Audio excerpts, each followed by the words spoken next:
नमस्कार, मैं हूं प्रज्ञा मिश्रा और आप देख रहे हैं प्रज्ञा का पन्ना। पैगंबर मोहम्मद साहब की जिन बातों को लेकर बीजेपी की प्रवक्ता रही नुपुर शर्मा ने मजाक उड़ाया था, हम उन बातों के पीछे की सच्चाई जानने की एक सीरीज कर रहे हैं। उसी सीरीज के तीसरे वीडियो में आज बात होगी नुपुर शर्मा के मजाक में जिक्र किए गए सफेद घोड़ों की। पैगंबर मोहम्मद साहब और सफेद घोड़ों की क्या कहानी है? क्या वो वाकई सफेद घोड़े ही थे? सफेद घोड़ों का इस्तेमाल आखिर क्या था? सफेद घोड़े या घोड़ों जैसी क्या चीज थी? घोड़े ज्यादा संख्या में थे या एक था? या घोड़ा सिर्फ कहने के लिए था? वाकई में वो कोई शक्ति थी या कुछ और? आज पैगंबर मोहम्मद साहब की सीरीज में सरल भाषा में इन्हीं पर बात करने वाले हैं। अस्सलामुअलैकुम दोस्तों मेरा नाम है मोहम्मद जहद और आप मेरा यूट्यूब चैनल देख रहे हैं। आज जिस वीडियो पर हम रिएक्शन करने जा रहे हैं ये एक इस्लामिक वीडियो है। इस वीडियो में हम जानेंगे कि बुराक जिस पर प्यारे नबी सल्लल्लाहु अलैहि वसल्लम आसमानों पर गए, इस पर बैठकर प्यारे नबी सल्लल्लाहु अलैहि वसल्लम को मेराज कराई गई, आखिर वो क्या था? क्या बुराक कोई जानवर था या कोई शक्ति थी? सारी मालूमात आज की इस वीडियो में आपको मिल जाएगी। तो वीडियो को आपने स्किप नहीं करना बल्कि आखिर तक देखना है ताकि मुकम्मल और सही मालूमात आप तक पहुँच सके। तो आज की इस खूबसूरत सी वीडियो को अभी से लाइक कर दें और हमारे चैनल को भी सब्सक्राइब कर दें। फिर उसके बाद शुरू करते हैं आज की इस इंटरेस्टिंग वीडियो को बगैर टाइम वेस्ट किए। नमस्कार, मैं हूं प्रज्ञा मिश्रा और आप देख रहे हैं प्रज्ञा का पन्ना। पैगंबर मोहम्मद साहब की जिन बातों को लेकर बीजेपी की प्रवक्ता रही नुपुर शर्मा ने मजाक उड़ाया था, हम उन बातों के पीछे की सच्चाई जानने की एक सीरीज कर रहे हैं। उसी सीरीज के तीसरे वीडियो में आज बात होगी नुपुर शर्मा के मजाक में जिक्र किए गए सफेद घोड़ों की। पैगंबर मोहम्मद साहब और सफेद घोड़ों की क्या कहानी है? क्या वो वाकई सफेद घोड़े ही थे? सफेद घोड़ों का इस्तेमाल आखिर क्या था? सफेद घोड़े या घोड़ों जैसी क्या चीज थी? घोड़े ज्यादा संख्या में थे या एक था? या घोड़ा सिर्फ कहने के लिए था? वाकई में वो कोई शक्ति थी या कुछ और? आज पैगंबर मोहम्मद साहब की सीरीज में सरल भाषा में इन्हीं पर बात करने वाले हैं। दोस्तों, बीजेपी प्रवक्ता नुपुर शर्मा ने जिन सफेद घोड़ों का जिक्र मजाकिया लहजे में किया था, दरअसल उनको इस्लाम के मानने वाले बुर्राक कहते हैं।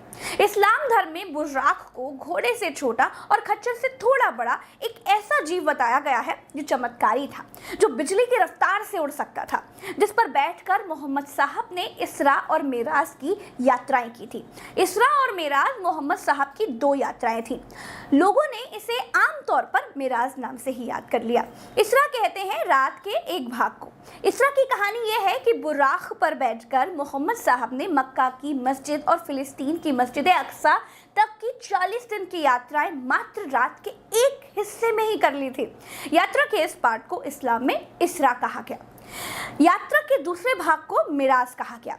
मिराज का मतलब होता है चढ़ना, आप सीढ़ी भी बोल सकते हैं।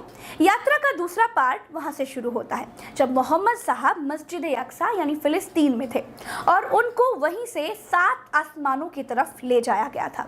आसमानी यात्रा के इस दूसरे भाग को इस्लाम में मेराज कहा जाता है। हदीसों में और सूरा नज़्म में इसका वर्णन भी मिल जाएगा। इसरा और मेराज की घटनाएं इस्लाम धर्म में चमत्कारी मानी गई हैं। दोस्तों, 40 दिन की यात्रा रात के एक थोड़े से भाग में कर लेना किसी इंसान के बस की बात तो है नहीं। उसी तरह रात के उसी भाग में आसमानों की सैर कर लेना भी एक अनहोनी सी घटना थी। लेकिन कहते हैं जो इंसान की सोच से परे होता है वो भगवान के लिए, ईश्वर के लिए, अल्लाह के लिए चुटकी का खेल होता है। इसी तरह की घटनाओं को इस्लाम में मुअज्जज़ा यानी चमत्कार कहा गया। दोस्तों, हर धर्म में ईश्वर में दैवीय शक्तियाँ बताई गई हैं। जैसे मुस्लिम धर्म में बुर्राक की कहानी है, वैसे हिंदू धर्म में गणेश जी की सवारी मूषक, शेरे वाली माता की सवारी शेर है, रावण के पास मन की गति से चलने वाला पुष्पक विमान था। ईसा मसीह के बारे में कहा जाता है कि वो छूकर ही दीन दुखियों को ठीक कर देते थे।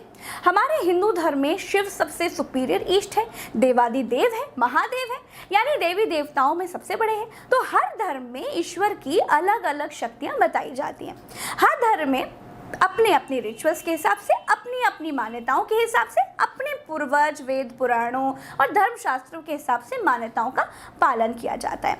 तो अगर इस्लामी शास्त्रों में पैगंबर मोहम्मद साहब की बुर्राक का जिक्र है, उड़ने वाले घोड़े जैसी किसी शक्ति का जिक्र है, तो मजाक उड़ानी जैसी कोई बात नहीं करनी चाहिए। गॉड के पास सुपर पावर रहा होगा, तभी इंसान ने उन्हें भगवान कहा होगा। इंसानी जाति चमत्कार को ही नमस्कार करती है। इन वीडियोस के पीछे से दोस्तों मेरी मंशा, मेरी कोशिश यही है कि मेरे हिंदू समाज के लोग और मुस्लिम समाज के लोग एक दूसरे के देवी देवताओं के बारे में कमेंटबाजी बिल्कुल ना करें, सही जानकारी करें। चमत्कार लगे तो नमस्कार करें, ना लगे तो कोई बात नहीं, सबके धर्मों का आदर करें। तो पैगंबर मोहम्मद साहब के बारे में बहुत शॉर्ट कुछ और चीज़ें मैंने रिसर्च करके निकाली है, वो भी जान लीजिए। दोस्तों, पैगंबर मोहम्मद साहब का जन्म अरब के रेगिस्तान के शहर मक्का में 570 ईस्वी में हुआ था। पैगंबर साहब के जन्म से पहले ही उनके पिता का निधन हो चुका था। जब वो 6 साल के थे तो उनकी माता की भी मृत्यु हो गई थी। माँ के निधन के बाद पैगंबर मोहम्मद साहब अपने चाचा अबू तालिब और दादा अबू मुतालिब के साथ रहने लगे। इनके पिता का नाम हजरत अब्दुल्लाह और माता का नाम हजरत बीबी आमिना था। पैगंबर मोहम्मद की पत्नी हजरत आयशा के मुताबिक पैगंबर मोहम्मद घर के कामों में भी मदद करते थे। घर के काम करने के बाद वो प्रार्थना के लिए बाहर जाते थे। कहा जाता है कि वो बकरियों का दूध भी धोते थे और अपने कपड़े खुद ही धुलते थे। पैगंबर मोहम्मद साहब मूर्ति पूजा या किसी भी चित्र की पूजा के खिलाफ थे। यही वजह है कि उनकी कहीं भी कोई तस्वीर या मूर्ति नहीं मिलती है। इस्लाम में मूर्ति पूजा की मनाही है। पैगंबर मोहम्मद साहब इस्लाम के सबसे महान नबी और आखिरी पैगंबर हैं। कुरान के मुताबिक एक रात जब वो पर्वत की एक गुफा में ध्यान कर रहे थे तो फरिश्ते जिब्राइल आए और उन्हें कुरान की शिक्षा दी। जिब्राइल के अल्लाह के नाम का जिक्र करते ही मोहम्मद साहब ने संदेश पढ़ना शुरू कर दिया।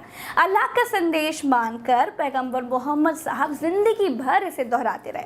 उनके शब्दों को याद कर लिया गया और संग्रहित कर लिया गया। दोस्तों, पैगंबर मोहम्मद साहब का विश्वास था कि अल्लाह ने उन्हें अपना संदेश वाहक यानी मैसेंजर चुना है, इसीलिए वो दूसरों को भी अल्लाह का संदेश देने लगे। मोहम्मद साहब की लोकप्रियता इतनी बढ़ गई कि मक्का में प्रभावशाली लोगों को खतरा महसूस होने लग गया। 622 ईस्वी में मोहम्मद साहब को अपने अनुयायियों के साथ मक्का से मदीना कूच करना पड़ा। उनके इस सफर को हिजरत कहा गया। इसी साल इस्लामिक कैलेंडर हिजरी की भी शुरुआत हुई। दोस्तों, मदीना के लोग आपसी लड़ाइयों से बहुत परेशान थे। मोहम्मद साहब के संदेशों ने उन्हें वहां पर बहुत लोकप्रिय बना दिया। कुछ ही सालों में पैगंबर मोहम्मद साहब के बड़ी संख्या में अनुयायी हो चुके थे और तब उन्होंने मक्का लौटकर विजय हासिल की। मक्का में स्थित काबा को इस्लाम का पवित्र स्थल घोषित किया गया। 632 ईस्वी में हजरत मोहम्मद साहब का देहांत हो गया, पर उनकी मृत्यु तक लगभग पूरा अरब इस्लाम कबूल कर चुका था। तो ये थी पैगंबर मोहम्मद साहब से जुड़ी कुछ बातें।